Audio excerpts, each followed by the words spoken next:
اللہ تعالیٰ نے 4 الہامی کتابیں نازل فرمائیں جن کے نام بالترتیب توریت، زبور، انجیل اور قرآن مجید۔ توریت کے ماننے والے کو یہودی، انجیل کے ماننے والے کو عیسائی اور قرآن مجید کے ماننے والے کو مسلمان کہتے ہیں۔ لیکن اسلامی تاریخ میں کہیں بھی زبور کا ذکر موجود نہیں۔ کیوں اس الہامی کتاب کو لوگ اتنا ڈسکس نہیں کرتے باقی الہامی کتابوں کی نسبت؟ کیا زبور اس وقت اپنی اصلی حالت میں موجود ہے؟ یہاں زبور کے نزول کا سمجھنا بہت ضروری ہے۔ زبور حضرت داؤد علیہ السلام پر نازل ہونے والی دوسری الہامی کتاب ہے۔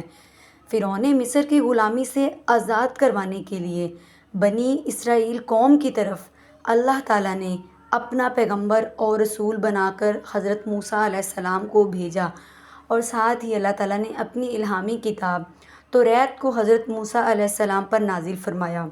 حضرت موسیٰ علیہ السلام نے بنی اسرائیل کو مصر سے نکال کر فلسطین کی طرف لے گئے۔ راستے صحرائے سینا کے اندر ایک پہاڑ کوہ طور پر توریت کو نازل کیا گیا۔ صحرائے سینا کے اندر رہتے ہوئے بنی اسرائیل قوم کو کھانے کے لیے من و سلوہ دیا گیا۔ بادلوں نے دھوپ سے بچانے کے لیے بنی اسرائیل پر سایہ کیے رکھا۔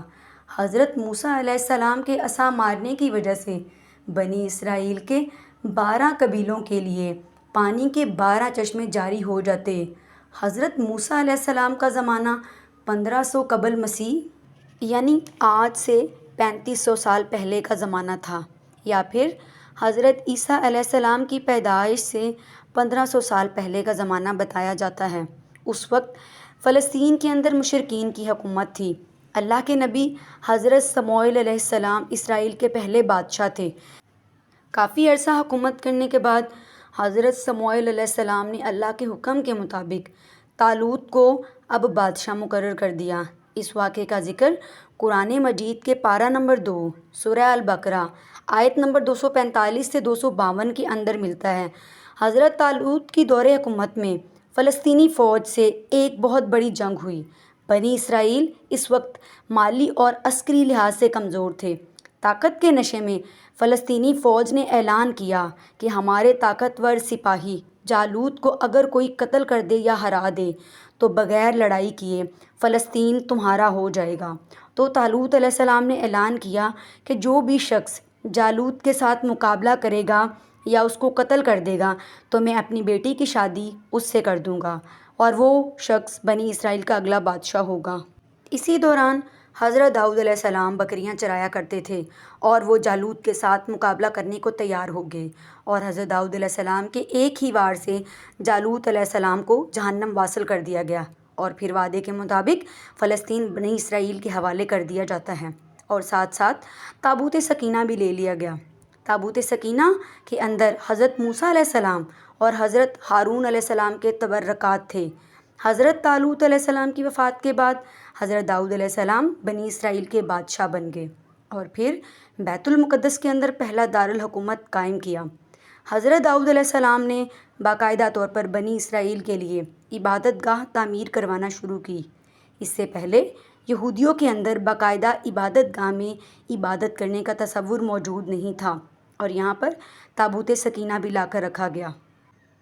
لیکن یہ عبادت گاہ حضرت داؤد علیہ السلام کی زندگی میں پوری نہ ہو سکی، بلکہ ان کے بعد ان کے بیٹے اور اللہ کے نبی حضرت سلیمان علیہ السلام نے اس کو تعمیر کیا۔ اسی نسبت سے اس کا نام ہیکل سلیمانی رکھا گیا ہے۔ کیونکہ حضرت داؤد علیہ السلام پر زبور نازل ہوئی تو زبور کا مطلب ہے ٹکڑا یعنی پیس۔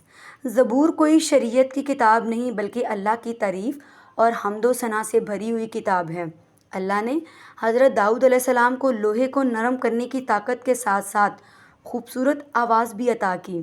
حضرت داؤد علیہ السلام جب بلند آواز میں زبور پڑھتے، زبور جس میں اللہ کی تعریف بیان کی ہوئی ہے، زبور کے اندر زندگی گزارنے کے کوئی احکامات موجود نہیں، نہ اخلاقیات، ایسا کچھ بھی نہیں ہے۔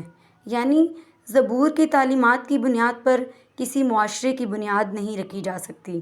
اس کتاب کے نازل ہونے کے بعد بنی اسرائیل کو اللہ کی حمد و ثنا اور عبادت کا طریقہ سکھایا گیا۔ جب داؤد علیہ السلام ساز کے ساتھ زبور کی تلاوت کرتے تو آسمان، پہاڑ، دریا اور چرند پرند اس آواز کو سن کر جھومنے لگتے۔ اس کلام اور آپ کی آواز کی تاثیر ہی تھی کہ دنیا کے اندر انسانوں کو جنت کی آواز محسوس ہوتی۔ حضرت داؤد علیہ السلام کی وفات کے بعد بنی اسرائیل قوم اللہ کی حمد و ثنا ہیکل سلیمانی میں آج بھی پڑھتی ہے۔ زبور ایک نسل سے دوسری نسل میں منتقلی کی وجہ سے آج باقی الہامی کتابوں کی طرح اپنی اصلی حالت میں موجود نہیں اور محفوظ بھی نہیں۔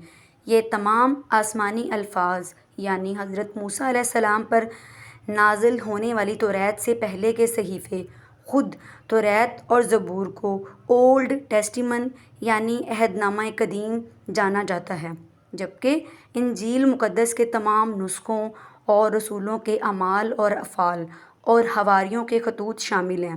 اس کو عہد نامہ جدید کہا جاتا ہے، کیونکہ زبور اپنی اصلی حالت میں موجود تو نہیں، لیکن زبور کی کچھ آیات کا ترجمہ کچھ اس طرح سے ہے: خداوند میرا مالک ہے، مجھے کسی چیز کی کمی نہ ہوگی، اور وہ مجھے ہری بھری چراگاہوں کے اندر بٹھاتا ہے اور مجھے سکون کے چشموں کے پاس لے جاتا ہے، اور وہ مجھے زندہ رکھتا ہے اور سچ کی راہوں پر لے جاتا ہے، صرف اپنے نام کی خاطر۔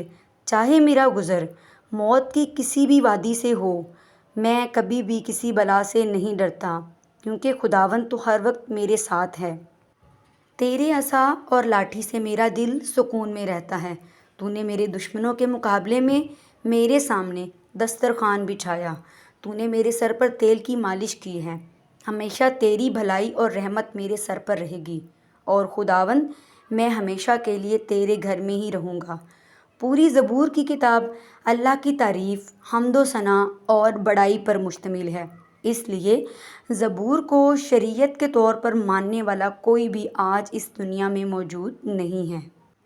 زبور کے کلام کا ذکر ایسی آسمانی کتاب کے طور پر نہیں ملتا جو کسی ایک فرقے کی رہنمائی کرے، کیونکہ اللہ کی تعریف اور اس کی حمد و ثنا تو دنیا کا ہر مذہب اور فرقہ کرتا ہے، اور اس پر کسی کو کوئی اعتراض نہیں۔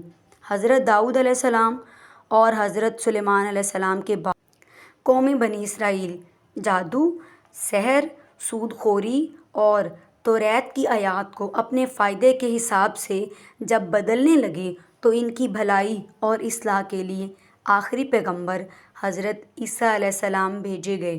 ان کی شریعت بھی توریت تھی، اور حضرت عیسیٰ علیہ السلام پر جو انجیل مقدس نازل ہوئی، اس کا موضوع اخلاقی اصلاح، نفس کی پاکیزگی اور حکمت کا بیان تھا۔